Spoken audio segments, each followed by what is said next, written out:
Sarah and Brent, this warrant details why Richard Barrington is now facing manslaughter charges. Officers were here in full force to speak for their fallen brother's family and for their fellow officer who is now living with life-altering injuries.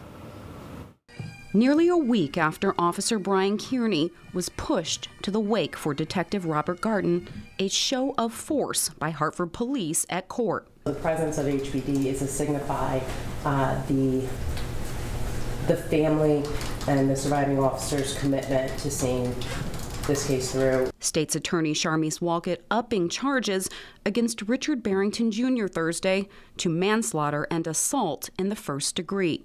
His family and friends are in the courtroom this afternoon, Judge. All I can request of the court is that Your Honor take into consideration his age, the lack of a record, and his ties to the community. The 18-year-old told police he, quote, did stop, but then felt scared, put the car in drive, and took off on the night of September 6th, killing Detective Garten and putting Officer Kearney at risk of death due to internal bleeding. Barrington was reportedly on the phone with a friend explaining that he was fleeing from officers while blowing past two red lights. Documents show police found cannabis and a scale in his car. They don't want us pursuing vehicles to some degrees. There's stipulations within that.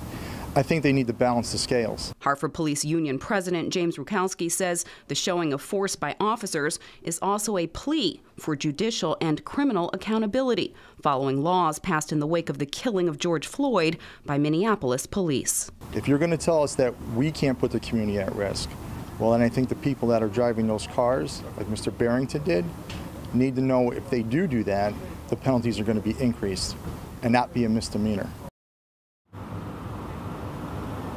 Union officials tell me they are working with lawmakers to advance legislation. Meanwhile, Barrington remains in custody with bail set at $1 million. We're live in Hartford. I'm Samaya Hernandez, Fox 61, Connecticut's news station.